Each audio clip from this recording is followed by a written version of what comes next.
जय श्री राम। आइए आगे सुनते हैं श्री शिव पुराण में।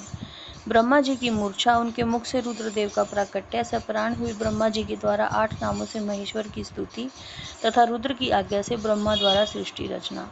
तदंतर काल महिमा प्रलय ब्रह्मांड की स्थिति और सर्ग आदि का वर्णन करके वायु देवता ने कहा, पहले ब्रह्मा जी ने 5 मानस पुत्रों को उत्पन्न किया जो उनके ही समान थे। उनके नाम इस प्रकार हैं: सनक, सनंदन, विद्वान, सनातन, ऋभु और सनत कुमार।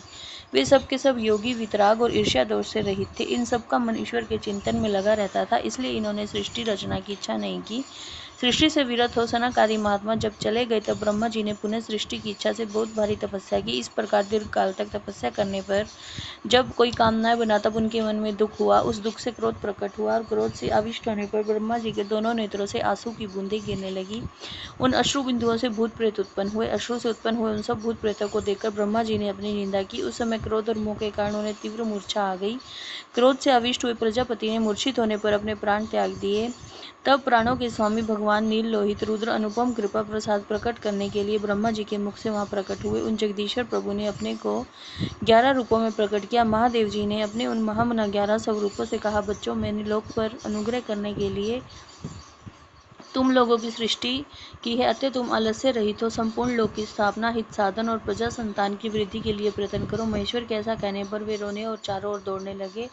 रोने और दौड़ने के कारण उनका नाम रुद्र हुआ। जो रुद्र है वह निश्चय ही प्राण है और जो प्राण है वे महात्मा रुद्र हैं। तत्पश्चात ब्रह्म पुत्र महेश्वर ने दया करके मरे हुए देवता परमेष्टि ब्रह्मा जी को पुनः प्राण दान दिया। ब्रह्मा जी के शरीर में प्राणों के लौट आने पर रुद्रदेव का मुख प्रसन्नता से खिल उठा। उन विश्वनाथ ने ब्रह्मा जी से ये उत्तम बात कही, उत्तम व्रत का पालन करने वाले जगत गुरु महाभाग वीरेंद्र, डरो मत, मैंने तुम्हारे प्राणों को नूतन जीवन प्रदान किया है, अतः सुख से उठो। स्वप्न में सुने हुए वाक्य की भांति उस मनोहर वचन को सुनकर ब्रह्मा जी ने प्रफुल्ल कमल के समान सुंदर नेत्रों द्वारा धीरे से भगवान हर की ओर देखा। उनके प्राण पहले की तरह लौट आए थे। अतः ब्रह्मा जी ने दोनों हाथ जोड़ स्नेह युक्त गंभीर वाणी द्वारा उनसे कहा, प्रभु, आप दर्शन मात्र से मेरे मन को आनंद प्रदान कर रहे हैं, अतः बताइए आप कौन हैं जो संपूर्ण जगत के रूप में स्थित हैं? क्या वे ही भगवान आप 11 रूपों में प्रकट हुए हैं?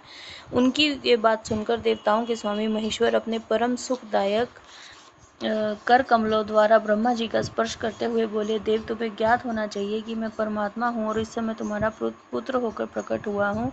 ये जो 11 रुद्र हैं तुम्हारी सुरक्षा के लिए यहाँ आए हैं, अतः तुम मेरे अनुग्रह से इस तीव्र मूर्छा को त्याग कर जाग उठो और पूर्ववत प्रजा की सृष्टि करो। भगवान शिव के ऐसा कहने पर ब्रह्मा जी के मन में बड़ी प्रसन्नता हुई। उन विश्वात्मा ने 8 नामों द्वारा परमेश्वर शिव का स्तवन किया। ब्रह्मा जी बोले, भगवान रुद्र, आपका तेज असंख्य सूर्यों के समान अनंत है, आपको नमस्कार है। रस स्वरूप और जल में विग्रह वाले आप भव देवता को नमस्कार है। नंदी और सूर्य ये दोनों आपके स्वरूप हैं, अतः आप पृथ्वी रूपधारी शरु को नमस्कार है। स्पर्श में वायु रूप वाले आपको नमस्कार है। आप ही वसु रूप धारी ईश है, आपको नमस्कार है। अत्यंत तेजस्वी अग्नि रूप आप पशुपति को नमस्कार है। शब्दन मात्रा से युक्त आकाश रूपधारी आप भीमदेव को नमस्कार है। उग्र रूप वाले यजमान मूर्ति आपको नमस्कार है। सोम रूप आप अमृत मूर्ति महादेव जी को नमस्कार है। इस प्रकार 8 मूर्ति और 8 नाम वाले आप भगवान शिव को मेरा नमस्कार है। जय श्री राम।